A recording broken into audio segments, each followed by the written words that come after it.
Mais uma vez, bom dia a todos, graça e paz, alegria estarmos aqui nesta manhã. Somos o Projeto Edificar, queremos abençoar a sua vida. Nós estamos na nossa série de mensagens, hoje chegando à nossa segunda semana, série de mensagens intitulada A Cruz de Cristo. Nossa série de mensagens é baseada na Bíblia Sagrada e na série do meu querido pastor Ed Renekiewicz, o Evangelho de Jesus, a velha história de Jesus e sua cruz. A velha história de Jesus e sua cruz. E nós estamos aqui para anunciar esse evangelho que é predestinado de sabedoria, esse evangelho que nos traz revelação, esse evangelho que nos traz esclarecimento, esse evangelho que nos traz benefícios, e nós louvamos a Deus. Você que nos acompanha aqui presencialmente, você que nos acompanha através das mídias sociais, graça, paz, amor e misericórdia da parte de Deus, o nosso Pai. Abra a sua Bíblia em 1 de João, capítulo 4, versículos 8 a 10. O tema desta manhã é: sem amor não há graça. Sem amor não há graça. Não existe graça. Sem amor não há graça. A cruz de Cristo. Série que tem abençoado a minha vida. Essa palavra ela é como a espada de dois gumes. Ela penetra o teu coração, mas antes ela penetrou no meu coração. Eu louvo a Deus pela revelação que Ele tem trazido à minha vida, pela revelação que Ele tem trazido ao meu ministério. Eu louvo a Deus todos os dias. Sem amor não há graça. 1 de João 4, 8 a 10. Primeira epístola de João, capítulo 4, versículos 8 a 10. Você que achou, feche seus olhos, vamos orar. Senhor Deus, graças te damos por tudo aquilo que tens feito em nossas vidas, por receber o nosso louvor e a nossa adoração, por nos fazer viver em unidade e em intimidade, nos convidar a viver. Muito obrigado pela tua palavra que se revela a nós. Muito obrigado pela sabedoria do alto que o Senhor nos concede todos os dias, todos os instantes. Cada instante mais, revela-te a nós. Cada instante mais, mostra-nos o caminho a seguir. Cada instante mais, conduza-nos em triunfo. E que nós, muitas das vezes rebeldes, muitas das vezes desobedientes, possamos sofrer uma metamorfose e passarmos a trilhar um caminho de vitórias, de conquistas e de plenas realizações. Que nós possamos voltar para a casa do Pai, sentar contigo à mesa, cear contigo e sermos impactados pela tua vida. Assim oramos, em nome do teu Filho Jesus. Amém e amém. 1 de João, capítulo 4, versículos 8 a 10. Sem amor não há graça. Não existe graça. Sem amor não há graça.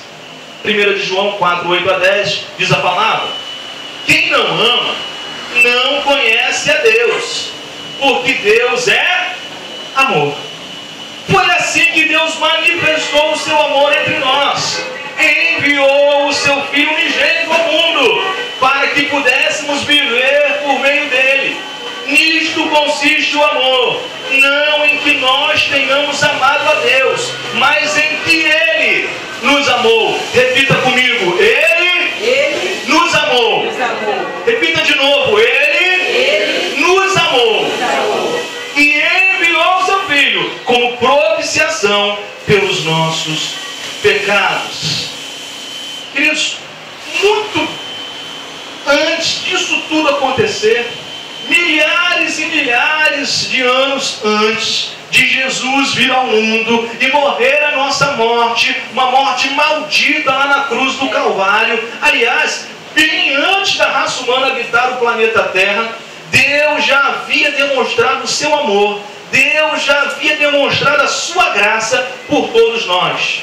Porque a Bíblia Sagrada, ela vai nos dizer lá em Apocalipse, capítulo 13, que o Cordeiro foi imolado desde antes da fundação do mundo.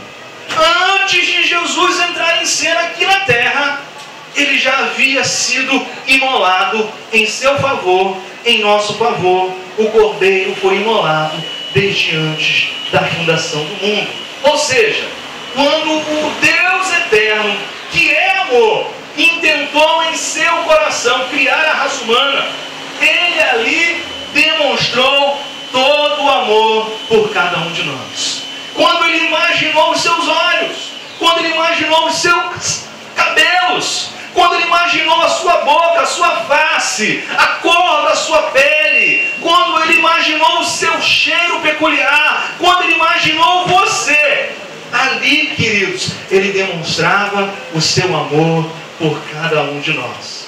Ele sabia que ao nos criar livres, e ele nos criou livres, ele sabia que ao nos criar livres, nós transgrediríamos, nós daríamos as costas a ele, nós iríamos trilhar os nossos próprios passos. Ele sabia muito bem disso, mas ele nos fez livres, ele nos fez com o direito de escolher o bem e o mal, o certo e o errado, o caminho tortuoso ou o caminho reto. Ele nos fez livres, mas ao nos fazer livres, porque se nós não fôssemos livres, nós não poderíamos ser a sua imagem, a sua semelhança, porque Deus é um Deus livre. Mas ao nos fazer livres, demonstrar um amor perfeito, um amor profundo por cada um de nós, ele sabia muito bem o que esperava por ele. Ele, ao nos criar, já sabia da existência da sua cruz. Ao desejar nos criar, ele já sabia que deveria passar pela cruz e morrer a nossa morte, uma morte maldita, porque ele sabia que nós iríamos transgredir, que o mundo iria clamar por justiça. O pecado está no mundo, é preciso fazer justiça. Ele sabia que tudo isso ia acontecer, mas mesmo assim, ele resolveu nos criar. Mesmo assim, ele resolveu nos criar e nos criar livres. Talvez um arcanjo, um querubim, um serafim, ao saber do plano de Deus, pudesse chegar para ele e dizer: mas Deus, Pai, Filho, Espírito Santo, você vai morrer uma morte lá na cruz, lá na frente. Ele ia dizer para aquele arcanjo, querubim, serafim: tudo bem, eu vou morrer, mas eu vou morrer por amor. Eu vou morrer por amor. Quando ele desejou nos criar, ele ali demonstrou todo o amor, não se importando com as consequências da nossa criação, não se importando com o fardo que ele levaria e com a morte que ele sofreria, não se importando com nada disso, porque Deus é amor. Ele é amor, e sem amor não há graça. Ele sabia da existência da sua cruz, ele sabia que seria crucificado por causa da nossa transgressão, por causa das nossas iniquidades, por causa dos nossos pecados, e mesmo assim ele seguiu em frente. A Simone Weil, ela vai dizer uma coisa bem interessante que eu gostaria de compartilhar com você. Simone Weil, ela vai dizer que Deus criou por amor e para o amor. Deus não criou outra coisa que não o próprio amor e os meios do amor. Mas esse amor não é um mais de ser. Ele não queria se mostrar o mais poderoso ao nos criar, o mais grandioso ao nos criar. Ele não queria simplesmente demonstrar a sua alegria ao nos criar.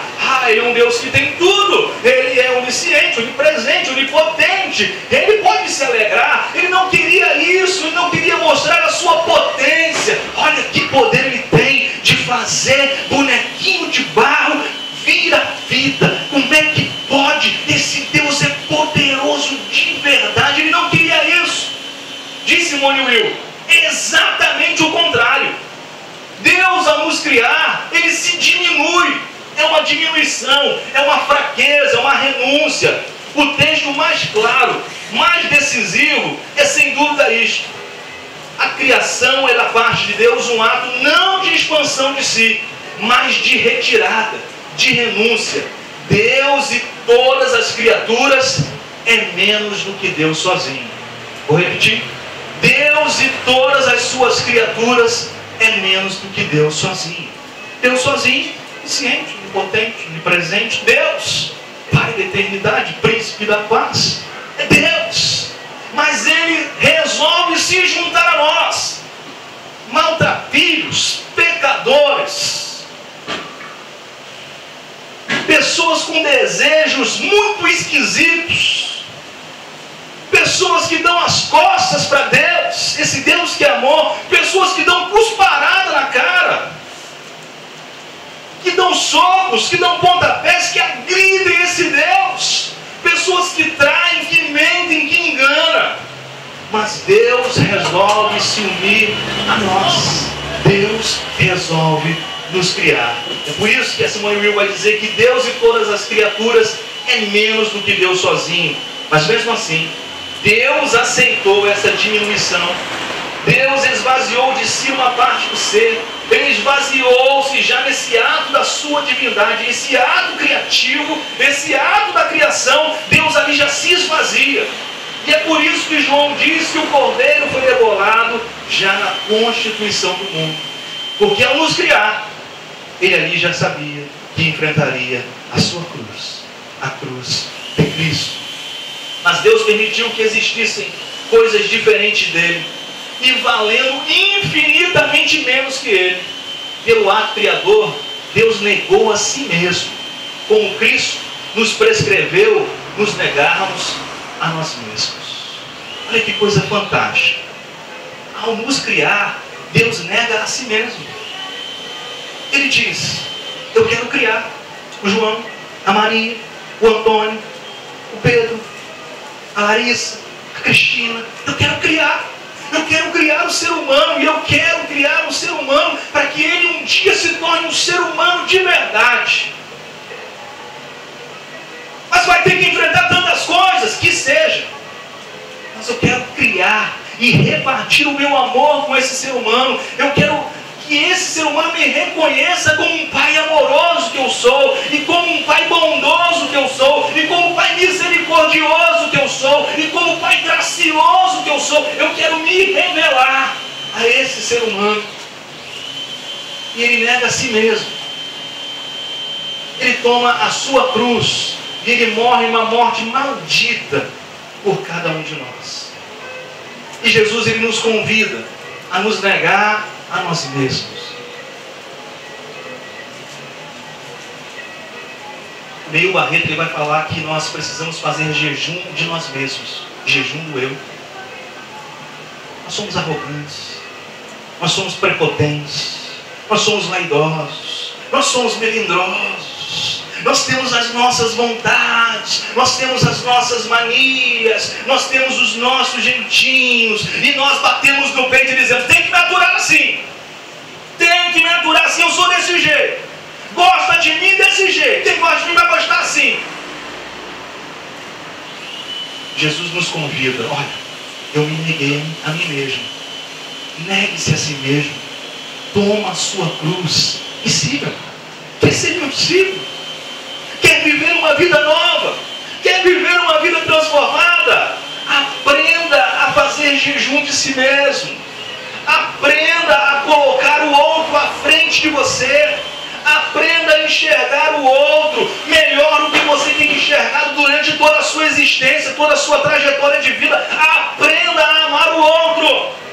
Porque eu sou amor, e se você não ama, você não me pertence. Você não faz parte de mim. Você não entendeu ainda o princípio do amor. Eu sou amor. Eu neguei a mim mesmo. Eu me esvaziei da minha glória. Eu vim morrer uma morte maldita por cada um de vocês. Agora é simples o que eu estou pedindo a vocês. Negue-se a si mesmo, toma a sua cruz e siga. O fardo é leve, meu jugo é suave. A parte difícil eu já fiz. Agora com vocês é mais fácil, mas é preciso fazer. Mas é o que nós fazemos. Nós esperamos Deus mudar. Pastor, ora lá pelo meu marido. Eu vou orar, óbvio, para que ele mude. Querido, se ele não quiser mudar, não vai ser a minha oração que vai fazer ele mudar. Me perdoe a sinceridade. Ora lá para minha filha, que a minha filha agora está indo para trabalho, pastor, está dando um trabalho. O pastor está dizendo que Deus não atende às nossas orações? Claro que atende. Mas Ele nos fez livres. Livres. Você pode escolher. Eu vou orar para que haja uma ministração angelical, para que o Espírito Santo, que convence o homem do pecado, da justiça e do juízo, venha tocar na vida do seu marido, da sua filha, do seu filho, da sua esposa, seja lá de quem for que você me peça, mas é ele, é ela que tem que decidir. Deus negou-se em nosso favor para nos dar a possibilidade de nos negar por Ele. Esta resposta, este é que depende de nós recusar, é a única justificativa possível à loucura de amor do ato criador. Uma loucura de amor. Ao nos criar, Ele se nega. Ao nos criar, Ele entende que Ele vai ser menos do que é. Mesmo assim, Ele faz, porque Ele o faz por amor. O querido pastor Ed Renekiewicz, comentando essa frase da Simone Weil, ele vai dizer: Deus escolhe criar. Deus escolhe criar um ser livre.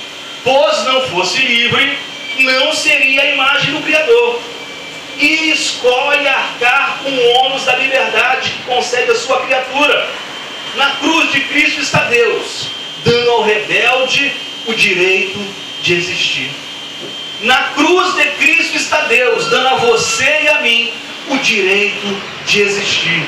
Na cruz de Cristo está Deus entregando a sua vida voluntariamente em favor dos pecadores. O mal, deflagrado pela raça, levanta a sua sombra sobre o trono de Deus. Porque o mundo começou a clamar por justiça. Há o mal na terra.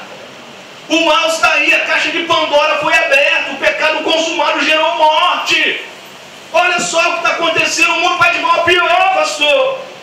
São guerras, são rumores de guerra, são lutas, são dificuldades, são doenças. Agora tem até uma tal de zika agora, que deixa meu corpo todo vermelho, todo me coçando. Eu não sei mais o que eu espero dessa vida.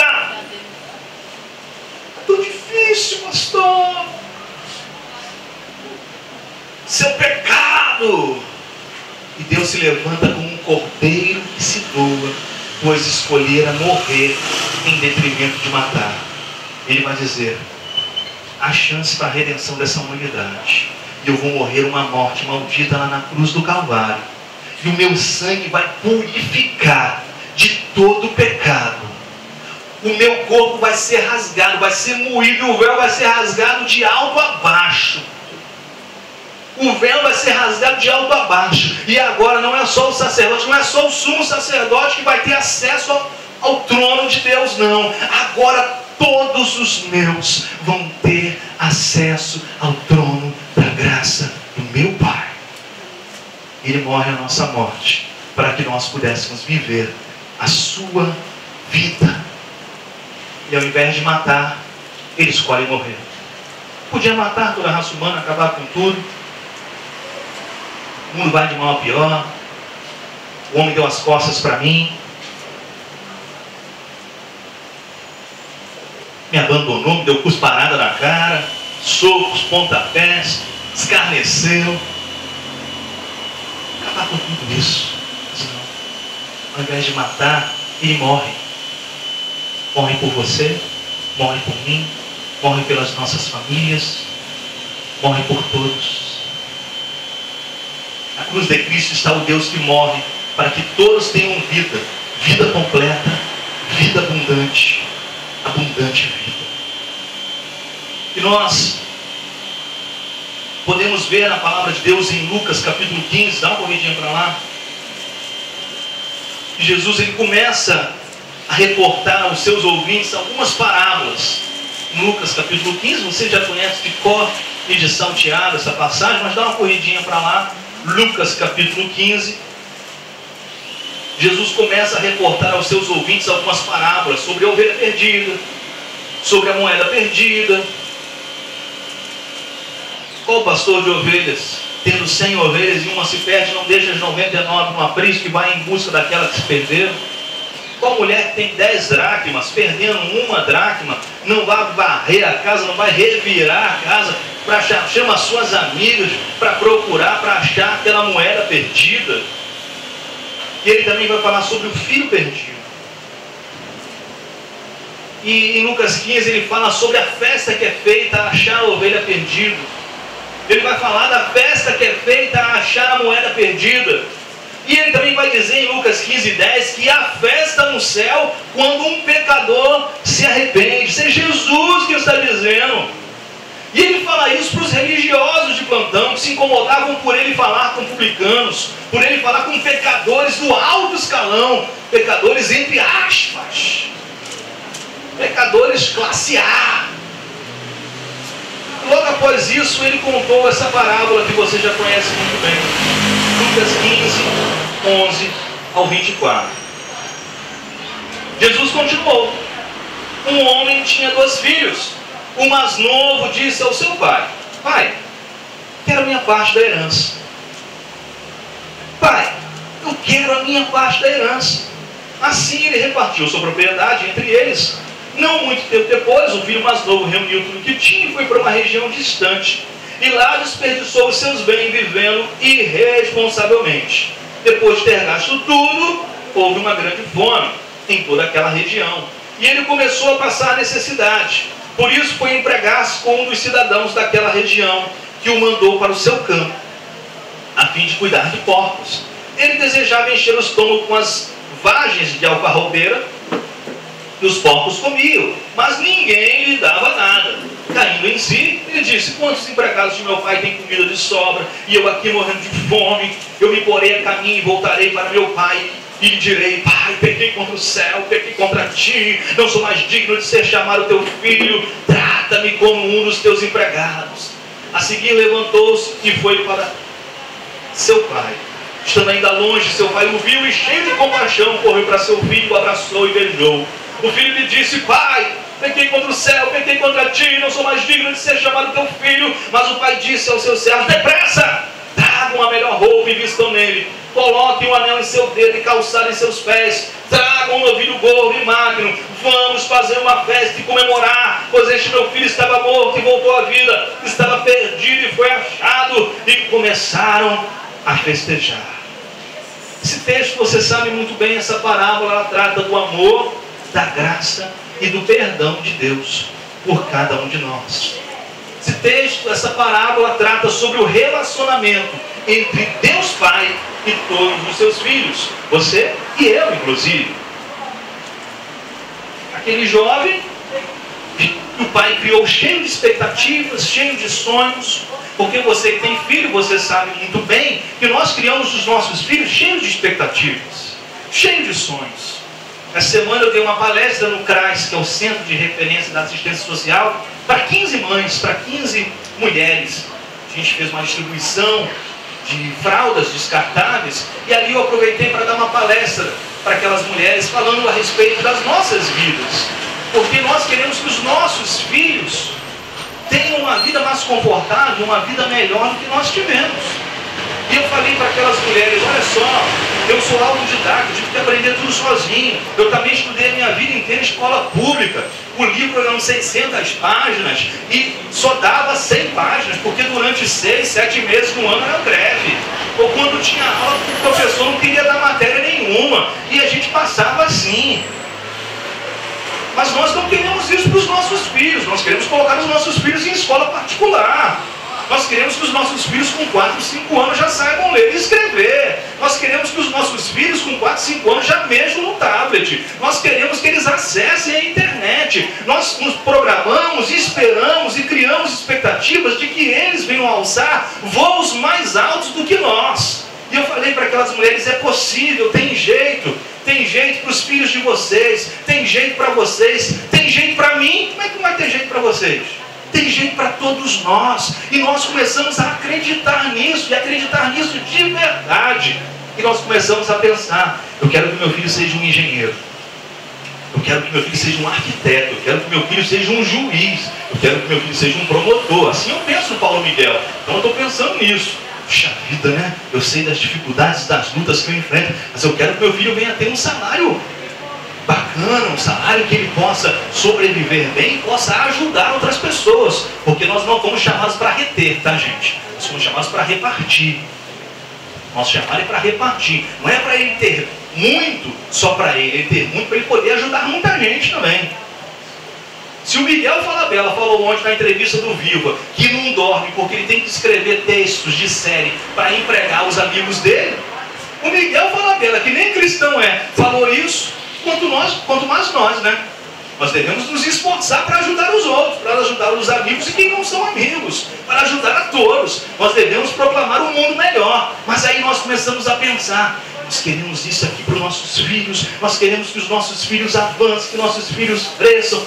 Então eu imagino que o pai da parábola que Jesus contou, o pessoal conhece uma parábola do filho pródigo, também tem imaginado muitas coisas. Eu tenho muito. Mas eu quero que meu filho venha a ter mais, eu quero que meu filho venha de repente a viver mais confortavelmente em relação a aproveitar a vida. Porque tem muita gente que tem muito, mas não aproveita a vida.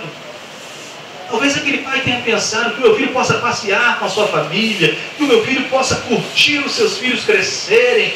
Talvez aquele pai tenha criado vários sonhos. E o filho chega para ele e diz: pai, na verdade mesmo eu queria que o senhor tivesse morrido, mas o senhor não morre, está difícil do senhor morrer, vira o ano e o senhor não morre, eu quero que o senhor morra, o senhor não morre.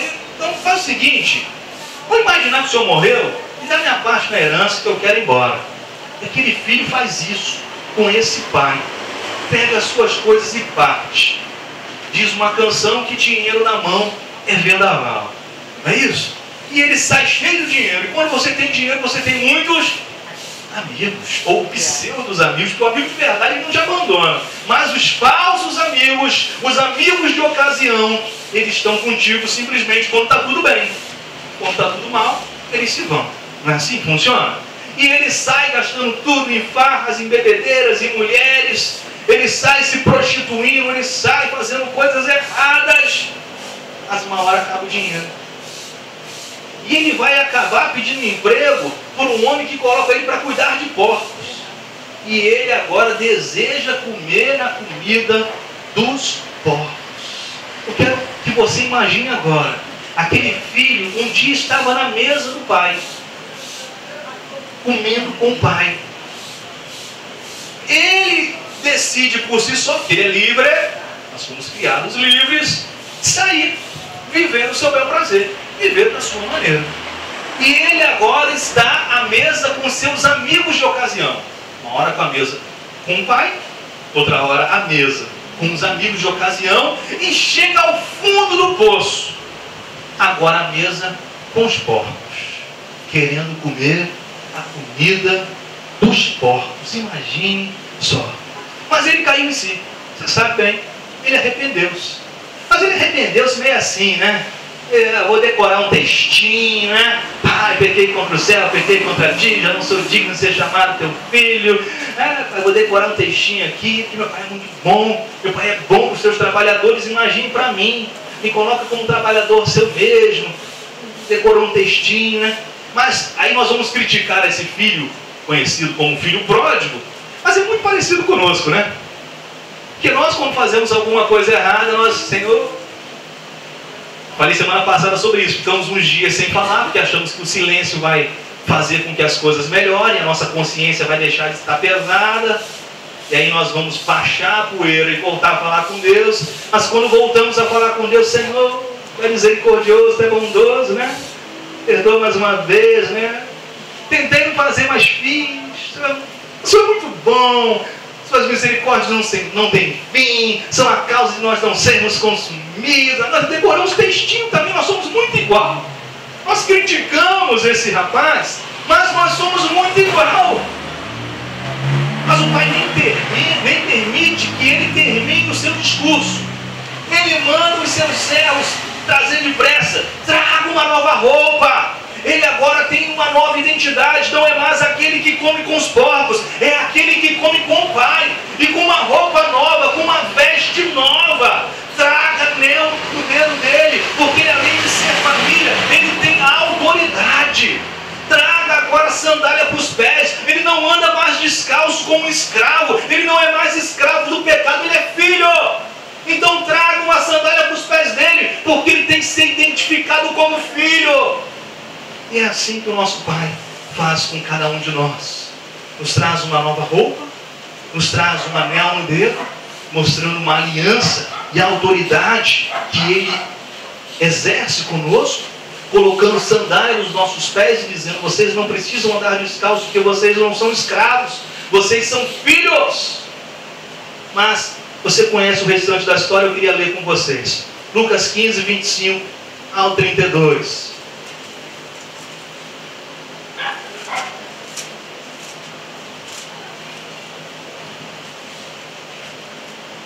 Enquanto isso, o filho mais velho estava no campo. Quando se aproximou da casa, ouviu a música e a dança. Então chamou um dos servos e perguntou-lhe o que estava acontecendo. Este lhe respondeu: seu irmão voltou, e seu pai matou um novilho gordo, porque o recebeu de volta são e salvo. O filho mais velho encheu-se de ira e não quis entrar. Então seu pai saiu e insistiu com ele. Mas ele respondeu ao seu pai: olha, todos esses anos eu tenho trabalhado como um escravo ao teu serviço e nunca desobedeci as tuas ordens, mas tu nunca me deste nem um cabrito para eu festejar com os meus amigos. Mas quando volta para a casa de seu filho, que esbanjou os teus bens com as prostitutas, tu matas o novilho gordo para ele? Disse o pai: meu filho, você está sempre comigo e tudo que eu tenho é seu. Mas nós tínhamos que comemorar e alegrar-nos, porque este seu irmão estava morto e voltou à vida, estava perdido e foi achado. Queridos, aquele filho mais velho fica raivoso.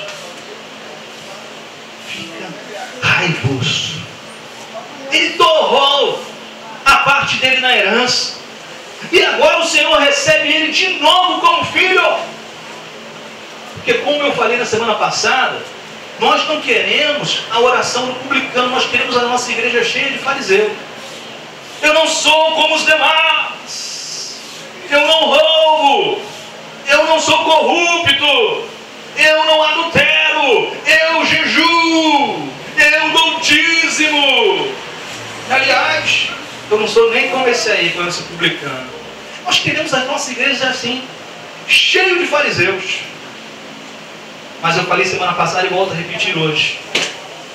Agora, Jesus vai dizer: ó, quem foi para casa justificada não foi o fariseu, foi o publicano, que nem ousou levantar os olhos para o céu, que ficou olhando para baixo e disse: sou pecador, eu sou um miserável pecador, tenha misericórdia de mim. Tenha misericórdia de mim, porque eu sou um pecador. Jesus vai dizer: esse aí que se reconheceu pecador e necessitado da minha graça, esse aí é que voltou para casa justificado. Mas nós não aceitamos muito bem isso. Nós parecemos muitas vezes o filho mais velho, e nós não aceitamos. De novo, é J Neto, irmão J Neto. Por isso eu voltei ao primeiro amor. Alô, irmão J Neto, voltou de novo. E nós nos incomodamos com isso. O pai está dizendo: olha, meu filho, você estava na casa, tudo que eu tenho é teu. Você que não quis. Você podia dar quantas festas você quisesse. Um novilho gordo estava aí, você podia celebrar com seus amigos. Você podia comer, beber, se fartar, mas você não quis, porque você vive uma vida metódica, você vive uma vida religiosa, você vive a sua vidinha. Meu filho, tudo é teu. Mas o teu irmão voltou, e nesta hora teu irmão é o que nós temos de mais importante. Então é hora de festejar, é hora de se alegrar, é hora de celebrar a vida e a restauração. Ao longo de quase 11 anos de ministério pastoral, ao longo de 38 anos de vida cristã, eu já preguei muitas vezes sobre este tema. Ora sobre o filho mais novo, ora sobre o filho mais velho, ora sobre as nuances da parábola. Mas eu quero finalizar focando no amor e na graça do Pai. O amor e a graça do Pai. Isso que eu quero que você entenda. Porque, em princípio, quando nós lemos esse texto, ele parece se tratar de uma grande injustiça. Injustiça, é injusto. Esse filho mais novo gastou tudo. se perdeu ao longo do caminho. O pai tinha que fechar a porta da casa na cara dele. Tinha que dizer: você não quis? Agora se vira. Você já é crescidinho demais. Vai viver a sua vida. Que injustiça! O irmão mais velho agora vai ter que dividir os bens com esse irmão mais novo. Meus queridos, eu aprendi que quando se trata do amor e da graça do Pai, não se fala em injustiça. Quando se trata do amor e da graça do Pai, fala-se de amor, fala-se de graça. Não se fala de injustiça. É amor, é graça, é compaixão, é misericórdia, é bondade, é benignidade. É isso que o Pai tem para cada um de nós. Porque talvez, olhando de repente, logo nós podemos pensar que nesta parábola se trata de um pai permissivo, que não contesta o filho. Filho esse que o descarta, filho esse que o despreza. Porque você se colocando no lugar desse pai, você ia falar assim: se fosse eu ia dizer assim: você tem que comer muito feijão com arroz ainda, menino. Você tem que comer muito feijão com arroz ainda. Você vai aprender ainda. Vai aprender aqui debaixo da minha casa, debaixo do meu teto. Você não vai sair para lugar nenhum, não. Se fosse eu ia fazer isso, pastor. Talvez eu também fizesse. Mas eu quero dizer que o Pai nos fez livres. Nós somos livres. Para a liberdade é que fomos chamados. É como se o pai ouvisse aqueles absurdos todos do filho e mesmo assim preenchesse o cheque e dissesse para aquele filho em rebeldia: vá viver a sua vida. Então, você acha que é aqui comendo, bebendo, festejando, se alegrando, tendo música, tendo dança, tendo pai, tendo irmão, você não está feliz? Você acha que vai ser feliz lá fora? Vai viver então. Mas eu também imagino que esse pai, ao falar isso para o filho, ele fala isso com os olhos cheios de lágrimas, com o coração totalmente ferido. Porque o pai sabe muito bem que a vida ensina. E como ensina. A vida faz crescer. Muitas das vezes ao preço da própria vida. E o pai sabia disso. Mas o pai não deseja um filho escravo. O pai não deseja um filho amargurado. O pai não deseja um filho entristecido, um filho aborrecido, um filho de biquinho. Não, ele deseja ter filhos livres.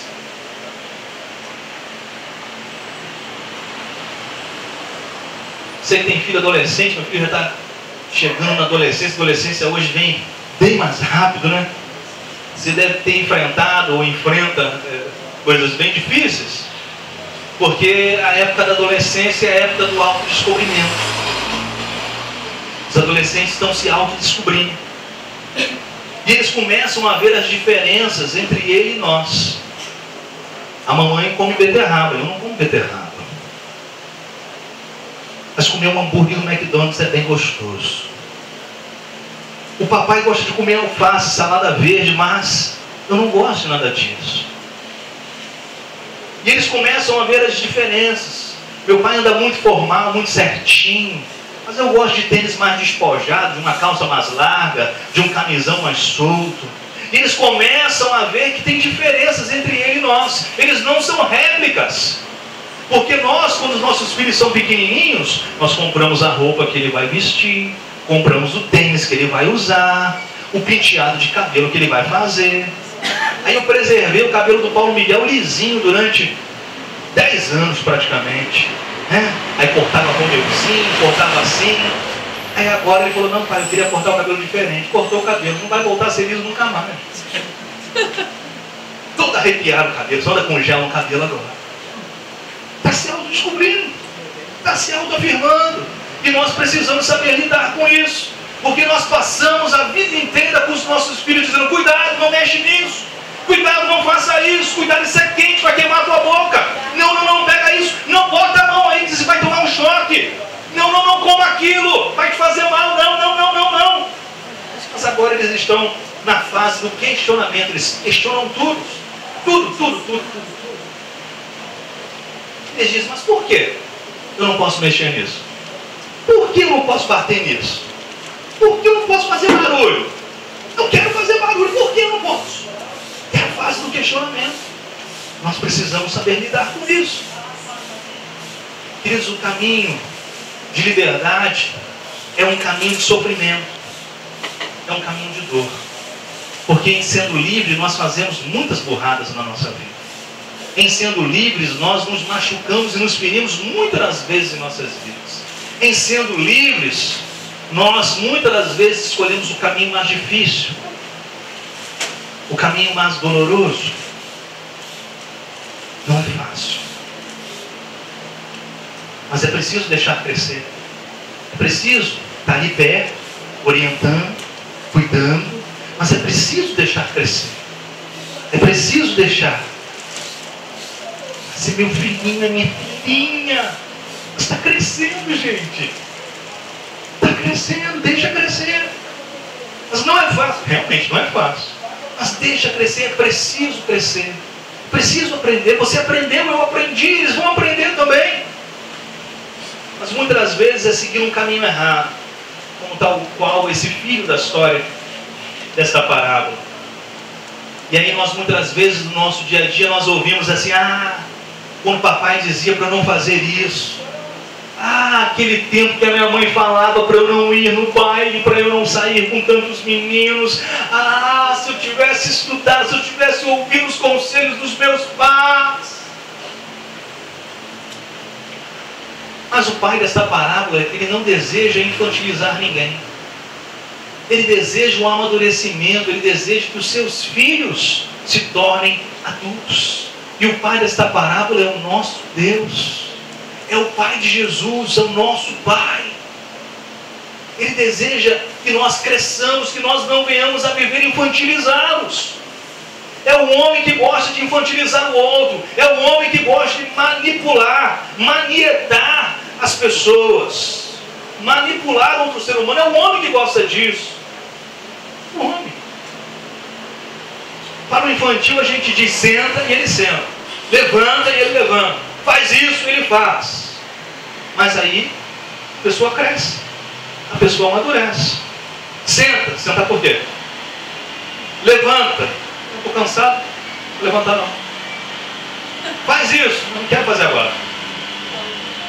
Não é assim? E viver a vida inteira tendo alguém nos dizendo o que fazer, haja paciência, né, meu irmão? Haja paciência. O tempo inteiro alguém dizendo: faz isso, faz aquilo, 20 anos, 30 anos, faz isso, não chega tarde não. Não sabe que não tem que chegar tarde? Está perigoso? Cuidado, 35 anos, o filho já barbado. Cuidado, tá? Você vai sair, mas cuidado. Pastor, eu sou mãe, eu sou pai. Deixa crescer. Deixa crescer. Mas essas influências da novela da Globo, essa novela Babilônia, essa minissérie Verdades Secretas, são terríveis mesmo, são terríveis. Está passando na televisão hoje em dia, é difícil de assistir alguma coisa na televisão. Mas nós não podemos passar a vida inteira preocupados com as influências externas.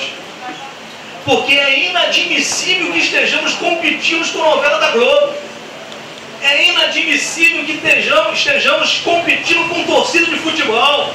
Porque meu filho agora está na raça rubro-negra. Eu sei que a raça rubro-negra é só Jesus, mas, meu Deus! Não temos que competir com isso. Com isso, com aquilo outro, qualquer outra coisa. E a educação que nós demos? Qual foi a educação que você deu ao seu filho? A Bíblia vai dizer: ensina o teu filho no caminho que se deve andar, porque quando crescer ele não vai se desviar. Pastor, então esse pai da parábola não ensinou o filho não, porque ele se desviou. Queridos, você não pode pegar 2 mais 2 igual a 4. Não é isso que a Bíblia está dizendo. Ensina o seu filho no caminho que se deve andar. Quando crescer ele não vai se desviar, ele vai ter sempre, mesmo no caminho errado, mesmo no caminho tortuoso, mesmo no caminho do engano, da mentira, mesmo comendo bolotas dos porcos, ele vai dizer: eu sei do ensinamento do meu pai, eu sei do ensinamento da minha mãe, eu sei que o Jesus a quem ele serve é o Jesus a qual pode mudar a minha vida. É assim que funciona. Estamos terminando. Romanos 5:8 vai dizer: mas Deus demonstra seu amor por nós. Cristo morreu em nosso favor quando ainda éramos pecadores. Deus demonstra o seu amor por nós. Cristo morreu em nosso favor quando ainda éramos pecadores. Que amor maravilhoso! Ele morreu por nós quando ainda éramos pecadores. Ele morreu por nós, na verdade, desde antes da fundação do mundo.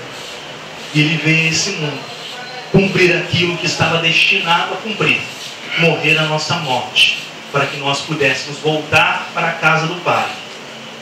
Porque Jesus é diferente do filho mais velho dessa parábola. O filho mais velho dessa parábola se incomodou, não quis participar da festa. Sabe Deus quanto tempo aquele irmão mais novo dele ficou perdido? Ele não foi buscar o irmão mais novo. Jesus é diferente. Jesus ele foi buscar o irmão mais novo. Ele disse: eu sei o que eu tenho que fazer. Meus irmãos se perderam. Meus irmãos se extraviaram. Meus irmãos não são justos. Meus irmãos não buscam a Deus. Mas eu vou buscá-los. Mas o preço para resgatá-los é o preço da sua própria morte. Então eu vou morrer, para que eles possam viver novamente. Jesus morre, você sabe bem.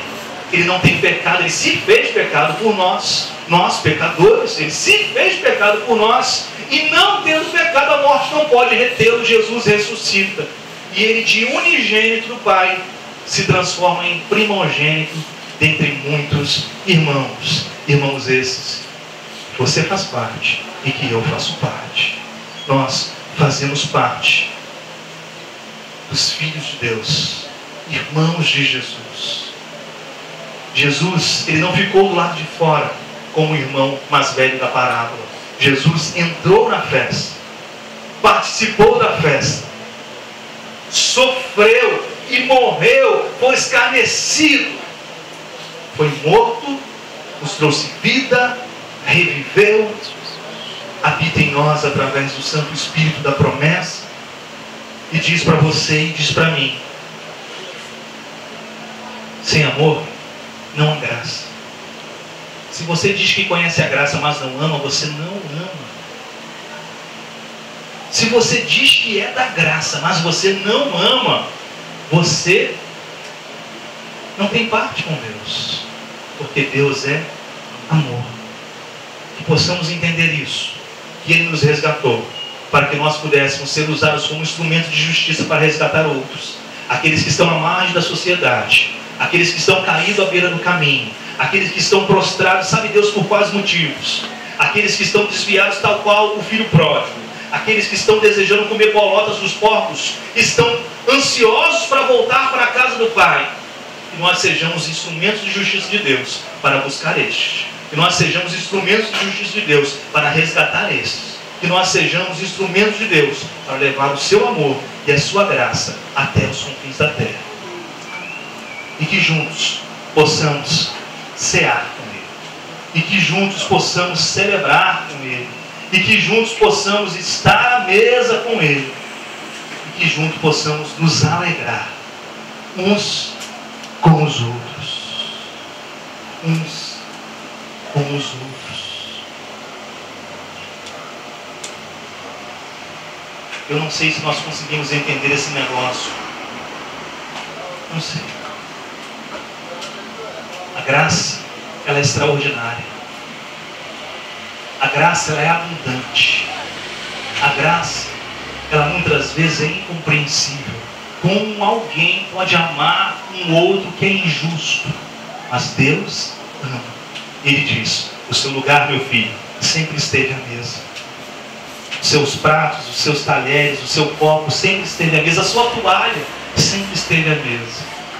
Agora que você está com uma nova roupa, agora que você está com o anel no dedo, agora que você está com sandália nos pés, agora que você tem uma identificação, uma identidade nova, filho, venha comigo novamente, sentar comigo à mesa, cear comigo, que nós possamos cear com Ele e Ele conosco, e que nós possamos convidar outros para cear conosco.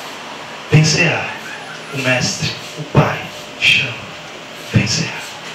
E você e eu, e todos nós, possamos cear com Ele todos os dias das nossas vidas. Em nome de Jesus. Amém.